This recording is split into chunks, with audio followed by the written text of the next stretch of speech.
पहला प्रश्न उन्होंने पूछा, भगवान आपने कहा कि आप भगवान, भगवान सर्वशक्तिमान, सर्वज्ञ, सर्वव्यापी होता है। क्या आप सूर्य का उदय कुछ क्षण के लिए रोक सकते या सृष्टि में कोई परिवर्तन कर सकते हैं? कृपया बताएं। दूसरे प्रश्न में उन्होंने पूछा है कि भगवान कभी मरा नहीं, मर नहीं सकता, मरना असंभव, फिर यहां आश्रम में इतनी सुरक्षा की व्यवस्था क्यों? मेटल डिटेक्टर से क्यों हमें गुजरना पड़ता है? तीसरा प्रश्न पूछा है कि आपके भीतर मुझे पूजा की आकांक्षा मालूम पड़ती, क्या आप चाहते हैं लोग आपको पूजें? अगर यह आकांक्षा नहीं है आपके भीतर तो माला पर आपका चित्र क्यों लगाया गया है?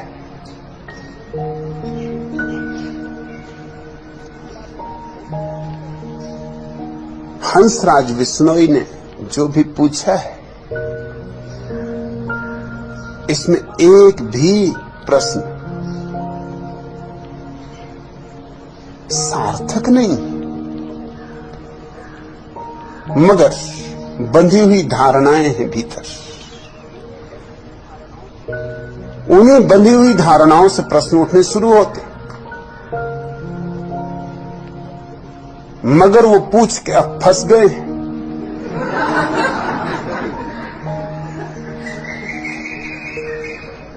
अब भाग ना सकेंगे। मुझसे कुछ प्रश्न पूछना हो तो सोच समझ के पूछना चाहिए।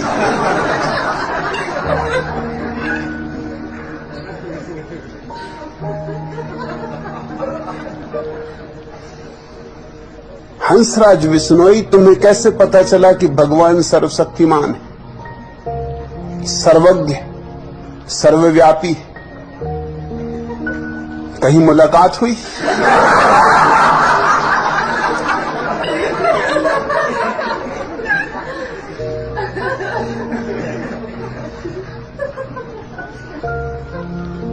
भगवान है भी, ये भी तुम्हें पता है?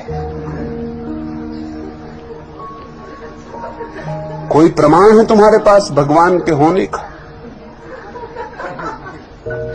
आज तक कोई प्रमाण नहीं दे सका है, और जो भी प्रमाण दिए गए सब खंडित किए जा सकते हैं। जरा से तर्क की जरूरत है, जरा सी बुद्धि की जरूरत है। अगर भगवान सर्वशक्तिमान है तो हंसराज विश्नोई, तुम्हारा भोंदूपन कुछ कम बनाता, इतना तो कर देता, सूरज चाहे न रोकता, थोड़ी बुद्धि तो देता।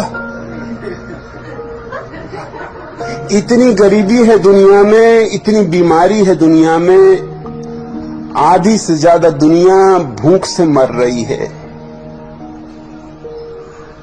और तुम कहते हो भगवान सर्वशक्तिमान। इसका तो मतलब यह हुआ कि वो इसी तरह चाहता है कि हो। ये भिखमंगे सड़कों पर, ये बिना दूध मिले हुए बच्चे, ये चारों तरफ फैली हुई भुखमरी और बीमारी और दारिद्र्य जरूर सर्वशक्तिमान भगवान का प्रमाण देता है। गजब का सर्वशक्तिमान है। ये लंगड़े लूले बच्चे क्यों पैदा होते? ये अंधे बच्चे क्यों पैदा होते? ये बुद्धि से रुग्ण बच्चे क्यों पैदा होते? तुम्हारा सर्वशक्तिमान भगवान इतना भी नहीं कर सकता? क्या तुम्हारे पास आधार है कि तुम कहो भगवान सर्वशक्तिमान है? और तुम तो यूं कह रहे हो जैसे कि बात बिल्कुल सिद्ध ही है, कोई शक शुबा का सवाल नहीं है, कोई किंतु परंतु नहीं है। साफ घोषणा है कि भगवान सर्वशक्तिमान, सर्वज्ञ, सर्वव्यापी होता है। अगर भगवान सर्वज्ञ है तो ये दुनिया कुछ और ढंग की होनी चाहिए। ये सर्वज्ञ के द्वारा बनाई हुई दुनिया तो मालूम नहीं होती। सर्वज्ञ क्यों कैंसर बनाता है? क्या उसको इतनी भी अकल नहीं? क्यों क्षय रोग बनाता है? सर्वज्ञ को कुछ तो बुद्धि होनी चाहिए, जो सभी कुछ जानता है,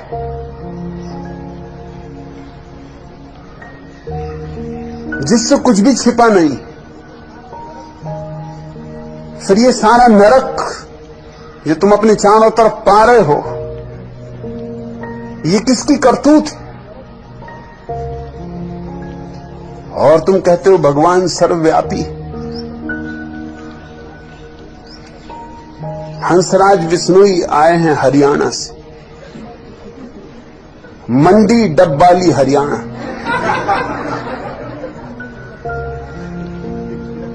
मतलब हरियाणा में भी है, मंडी डब्बाली में भी है।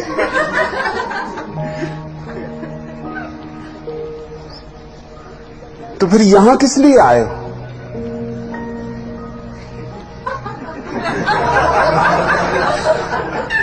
वही मुलाकात ले लेते। सर्वव्यापी है, जहां चाहते वहीं चर्चा हो जाती। मगर इस तरह की बातें हम पकड़ के बैठ जाते, बिना सोचे, बिना विचारे, बिना खोजे। और फिर इस तरह की बातों को हम दूसरों पर आरोपित करने लगते। मैं तुमसे स्पष्ट कहना चाहता हूं कि मैं कोई सर्वशक्तिमान नहीं। तुम तो कह रहे हो कि आप सूरज को कुछ क्षण के लिए रोक सकते हैं, मैं इस बिजली के पंखे को भी नहीं रोक सकता।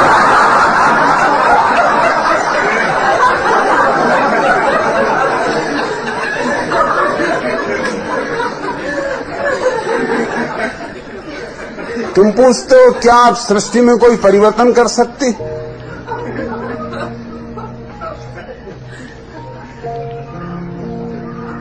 क्या परिवर्तन करवाने का इरादा है?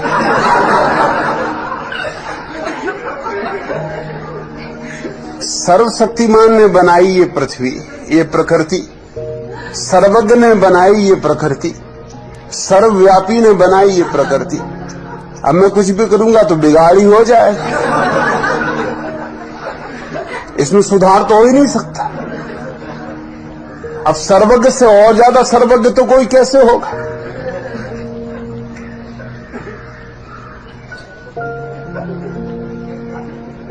और तुम पूछते हो कि भगवान न कभी मरा, न मरा है, न मर सकता है। सवाल पहले ये कि जिया भी कभी? जिया हो तो मरता, जब जिया ही नहीं तो मरेगा कैसे? जन्मा कब?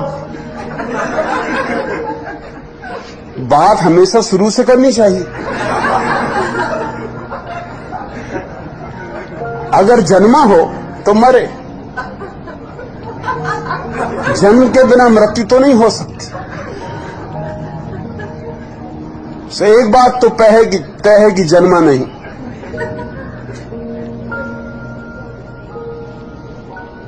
जिया नहीं, मरेगा क्या खाक? मरना भी चाहे तो नहीं मर सकता। मरने के लिए होना चाहिए। पहले तुम्हें सिद्ध करना पड़ेगा कि है। जन्मा, कैसे जन्मा, किससे जन्मा, कौन मां बाप हैं तुम्हारे भगवान के? और तब तो बड़ा लंबा सिलसिला शुरू हो जाएगा। फिर उनके मां बाप होंगे, फिर उनके मां बाप होंगे। मगर इस तरह की मूढ़तापूर्ण बातों को लोग समझते हैं धार्मिक विचार। और तुम मुझसे ये पूछ रहे हो, लेकिन यही बात तुमने कृष्ण से पूछी, राम से पूछी, बुद्ध से पूछी, महावीर से पूछी। तुम कृष्ण को भगवान कहते हो, कृष्ण मरे या नहीं? तुम बुद्ध को भगवान कहते हो, बुद्ध मरे या नहीं? तुम राम को भगवान कहते हो, राम मरे या नहीं? मेरे संबंध में तो कुछ अलग नियम बनाना चाहते हो। मैं भी मरूंगा और मरने में मुझे कोई बुराई नहीं मालूम पड़ती।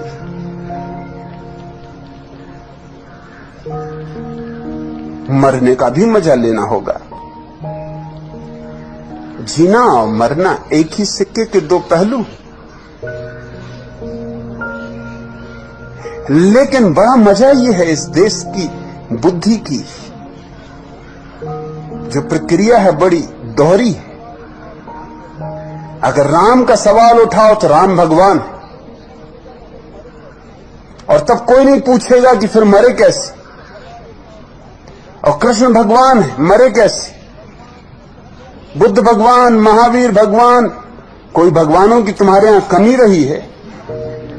सब मर गए, उनमें से एक आध भी जिंदा है। जिंदा हो तो पकड़ के लाओ।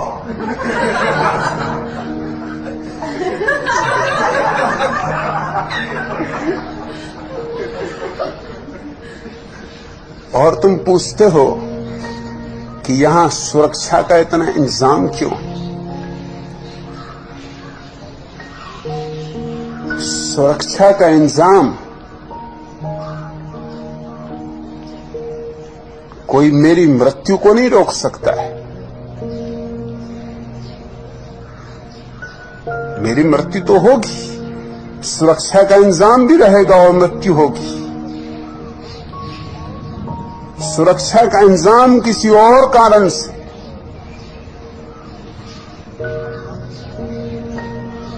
मैं मरना भी चाहता हूं तो अपने ढंग से मरना चाहता हूं।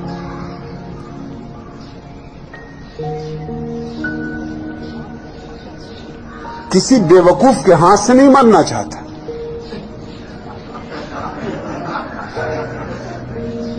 मेरा अपना जीवन का ढंग है, मेरे मरने का भी अपना ढंग होगा।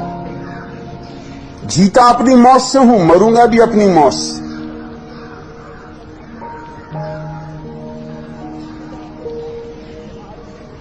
कृष्ण की मृत्यु हुई एक आदमी के पैर में तीर मार देने से। कृष्ण सोए थे, वृक्ष के नीचे विश्राम कर रहे थे, और एक शिकारी ने भूल से उनको तीर मार दिया। इस तरह मृत्यु हुई। बुद्ध की मृत्यु हुई विषाक्त भोजन से। एक आदमी ने भोजन खिलाया और भोजन विषाक्त था। महावीर की मृत्यु हुई पेचिश की बीमारी से। होनी चाहिए, ज्यादा उपवास जो करेगा उसका ये परिणाम होने वाला, पेट खराब होगा।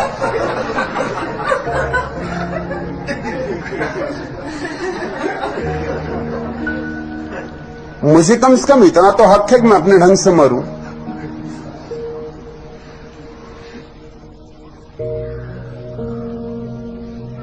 और तुम पूछते हो कि ये सुरक्षा, अगर आप भगवान हैं, सुरक्षा की क्या जरूरत? तो रामचंद्र जी धनुष्मान लिए चलते हैं।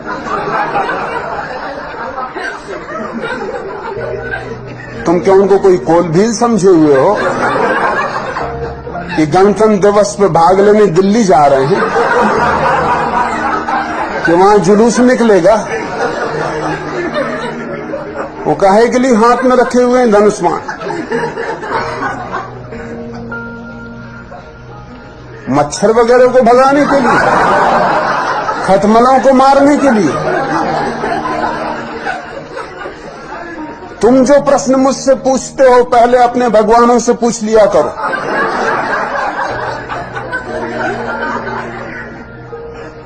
क्योंकि पहली तो बात यह कि हंसराज बिश्नोई, मैं तुम्हारा भगवान नहीं। मुझसे तुम्हारा क्या नाता है, क्या लेना देना? तुम अपने भगवानों से पूछो कि आप धनुष्मान लिए क्यों घूम रहे हैं? दिमाग खराब? और धनुष्मान साफ बता रहा है कि सुरक्षा का इंतजाम।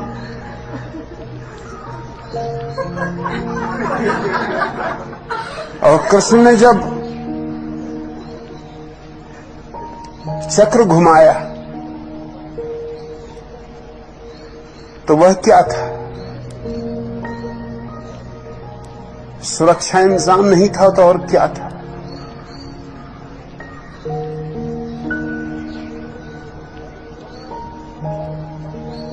परशुराम जीवन भर फरसा लेकर काटते रहे लोगों को,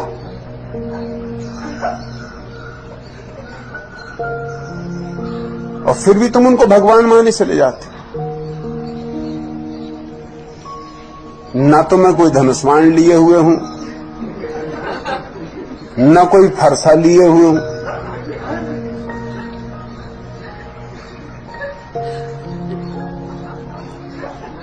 इसमें क्या अड़चन है कि यहां थोड़ा सुरक्षा का इंतजाम हो?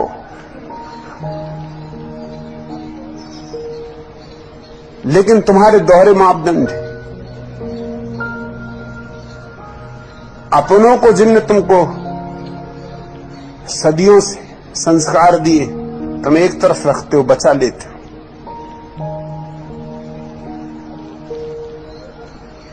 मुझ पे तुम्हारे प्रश्न उठते। मुझे कोई अड़चन नहीं है सुरक्षा के इंतजाम से, क्योंकि मैं नहीं मानता कि कोई इस तरह का भगवान है जिस तरह तुम्हारी धारणा है। भगवत्ता है, भगवान कोई भी नहीं। भगवत्ता एक अनुभूति है, और ये मैं जानता हूं कि आत्मा नहीं मरती। मगर ये जो सुरक्षा के लिए आयोजन है, ये कोई आत्मा को बचाने के लिए आयोजन है भी नहीं। लेकिन शरीर तो मरता है, शरीर जन्मता है और शरीर मरता है। और कोई भी विचारशील व्यक्ति अपने शरीर का उतना उपयोग करना चाहेगा जितना कर सकता है।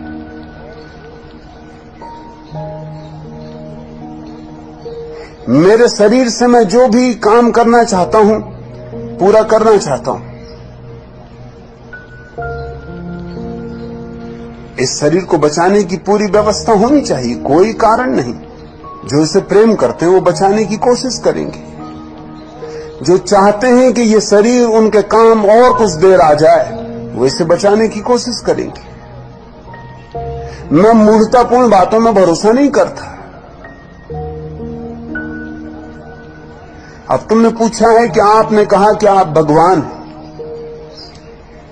भगवान का मेरा अर्थ समझने की कोशिश करो। भगवान से मेरा मतलब ये नहीं है कि मैंने ये दुनिया बनाई।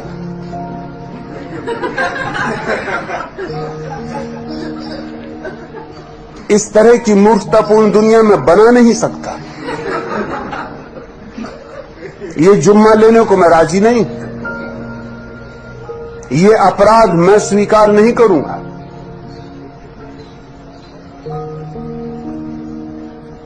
और मजा ये है कि तुम मुझसे पूछते हो, तुमने कृष्ण से नहीं पूछा, राम से नहीं पूछा। ये राम ने दुनिया बनाई, सूरज को रोक सकते थे और इनकी औरत को रावण भगा ले गए। गजब के सर्वशक्तिमान, बड़े सर्वज्ञ, बड़े सर्वव्यापी, अपनी औरत को भी न बचा सके और क्या खाक बचाएंगे।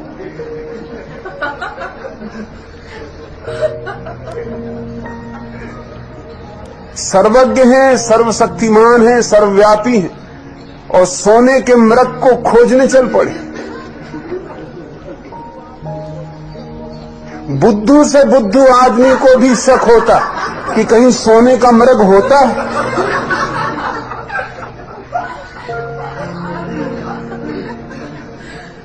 मगर तुम ये प्रश्न उनसे नहीं पूछोगे, क्योंकि उनको तुम मान के ही बैठे हुए हो, पूछने का सवाल ही नहीं उठता है।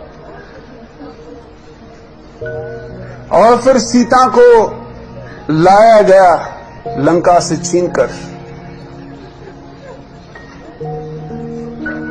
तो उसकी अग्नि परीक्षा ली गई। और ये सर्वज्ञ,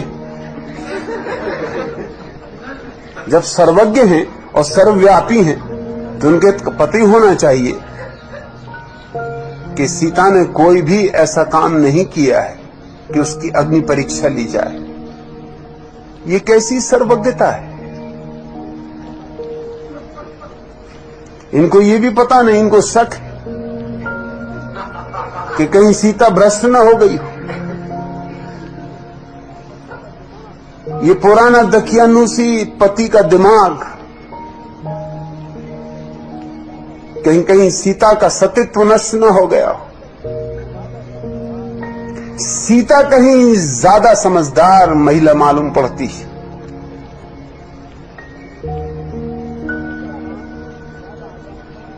उसने नहीं कहा राम से कि तुम भी आ जाओ, साथ ही साथ दोनों निकल जाएं आंख से, क्योंकि तुम भी इतनी देर अकेले रहे और कोई अच्छे संग साथ में रहे भी नहीं। अंदर बंदर न मालूम कहां कहां के रीछ भालू, पता नहीं क्या करते रहे, क्या हुआ क्या नहीं हुआ। और जब विवाह हुआ था तो साथ साथ गांठ बांध के चले थे, चलो इसमें भी गांठ बांध के गुजर जाएं।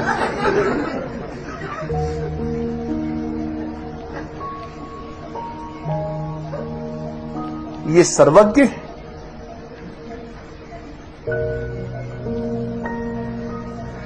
और तुम कहते हो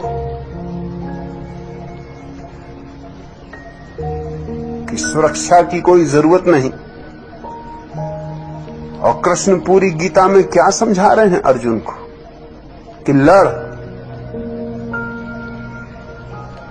अर्जुन कहीं ज्यादा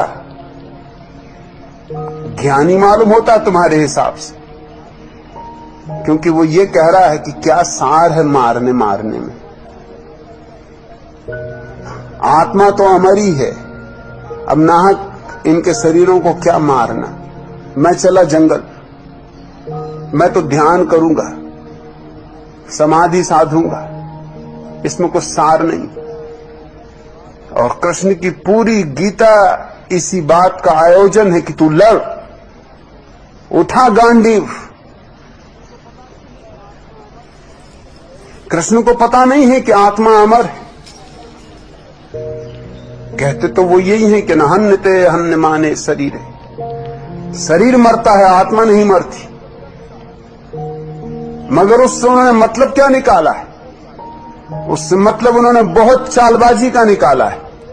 चालबाजी का मतलब यह निकाला है कि मार, बेफिक्री से मार इनके शरीरों, क्योंकि आत्मा तो मरती ही नहीं, इसलिए कोई हानि होनी नहीं है, हिंसा कुछ होनी नहीं। कृष्ण ने जितनी हिंसा का प्रतिपादन किया दुनिया में किसी ने भी नहीं किया।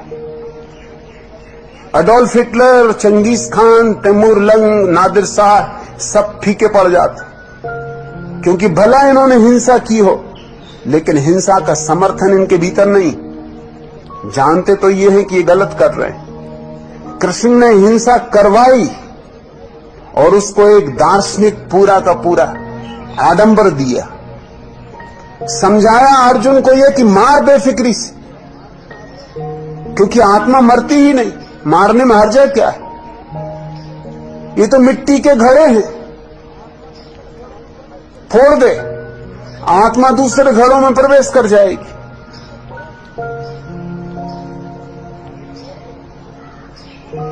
तुम इन सारे लोगों को भगवान मानते रहे हो।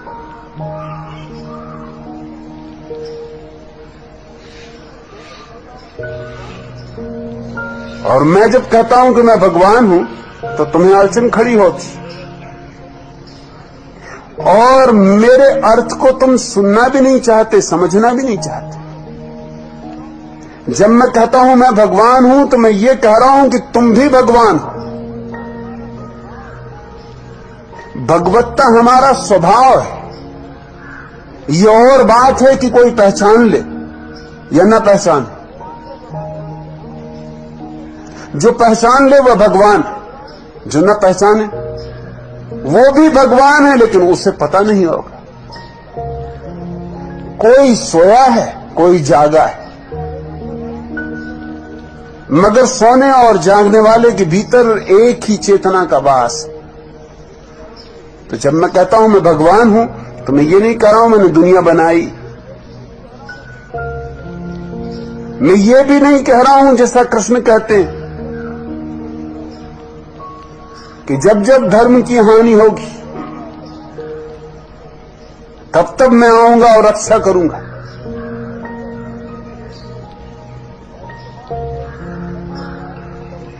पहली तो बात यह है कि जब वो पहली दफा आए थे तब कौन सी रक्षा कर ली, अब क्या खाक रक्षा करेंगे। सच तो यह है कि कृष्ण की मौजूदगी के कारण जितनी अमानवीयता और जितनी हिंसा उस समय हुई, अब अच्छा ही होगा कि वो दोबारा ना आए, कृपा करे। जब आए थे तब भी कोई रक्षा नहीं हो गई धर्म की, अब क्या खाक रक्षा कर लेंगे धर्म की आगे। मैं कोई दावा नहीं करता धर्म की रक्षा का, और ना ही दावा करता हूं कि मैं कोई अवतार हूं। उधार बातें मुझे पसंद नहीं। मैं क्यों विष्णु का अवतार होऊंगा, विष्णु मेरे अवतार नहीं, मैं उनका अवतार नहीं।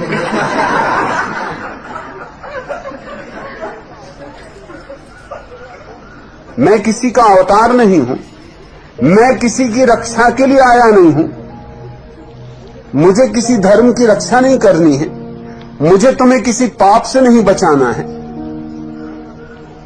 मैं आनंदित हूं, मैंने अपने को जाना हूं, मैं आनंदित हूं, और मेरे आनंद का यह हिस्सा है कि तुम्हें भी मैं अपने आनंद से परिचित करा दूं। फिर तुम्हारी मौज है, तुम स्वीकार करो न करो, वह तुम्हारी मालकियत है। और तुम कहते हो कि आपको पूजा की आकांक्षा है। अगर मुझे पूजा की आकांक्षा हो तो तुम सोचते हो मुझे कोई अड़चन है? रोज पूजा करवा सकता हूं,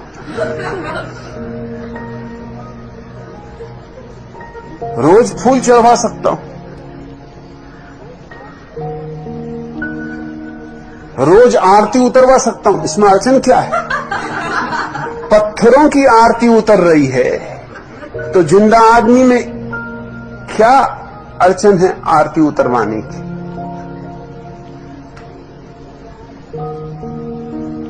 वो जो मेरी माला है उसमें जो तस्वीर अटकाई हुई है वो सिर्फ भारतीय भोंदुओं को चौंकाने के लिए, और कुछ भी नहीं।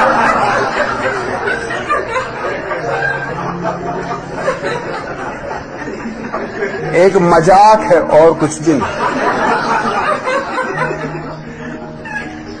लेकिन मजाक को समझने के लिए भी थोड़ी बुद्धि चाहिए।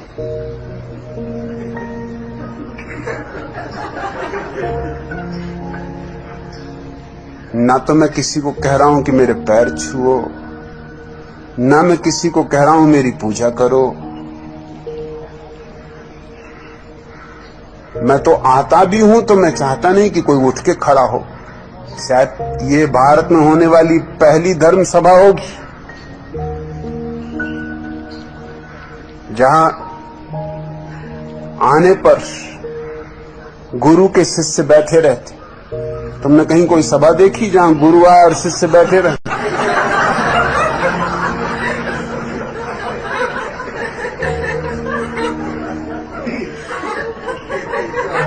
ये शायद पहली सभा होगी भारत के पूरे इतिहास में जहां गुरु हाथ जोड़ के तुम्हें नमस्कार करता है।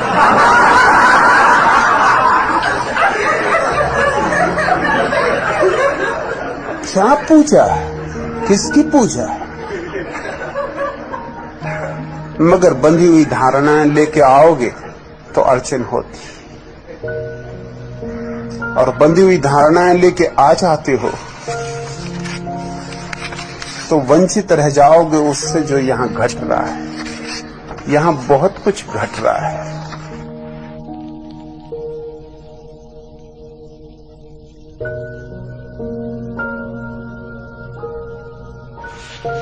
इस तरह की छोटी छोटी बातें हंसराज बिश्नोई छोड़ो, कुछ समझने की कोशिश करो। यहां एक मंदिर नहीं बन रहा है, यह तो एक मधुशाला है। यहां न कोई आराध्य है न कोई आराधक।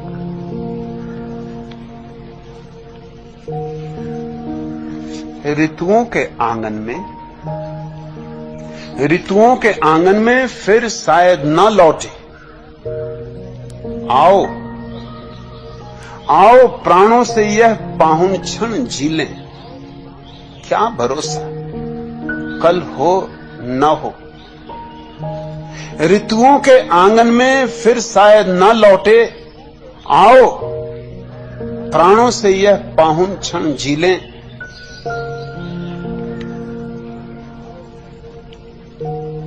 कल को झर जाने दें झरते पत्तों के संग।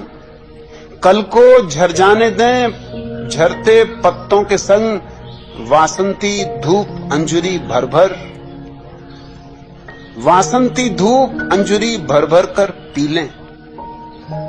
छाल पत्र छोड़ खुली नभ में चंपई बाहें। हम भी अंतस की एक सख्त परत छीलें। शब्द शर्कला घुलने दें पल के प्याले में। धीरे धीरे चुप्पी रस की चुस्की लें। शब्द शर्करा घुलने दें पल के प्याले में। धीरे धीरे चुप्पी रस की चुस्की लें। लो ऊपर उठ मंडराएं कुछ भूरे पतझरी पात। नीम से उतरी कुछ चकराती पीली चीलें। दहरी से तके पीपल को रोज फागुनी किशोरी। आंखों को चुभ चुभ जाएं कुछ नर्म कौपल कीलें। वर्जित खत बांच लिया छुपकर कुंवारी कलियों ने। टूटी जब वर्जन की सब सर्द मोहर सीलें। फागुनी हवा को दिल दे बैठा आम का छोरा। फिर काम न आई बूढ़े बरगद की तर्क दलीलें। पिछली शिखरों की पिघली शिखरों की बर्फ। लौटे पाहुन पाखी समाधिस्थ आंखों सी हुई शून्य शांत झीलें। आओ प्राणों से यह पाहुन क्षण झीलें।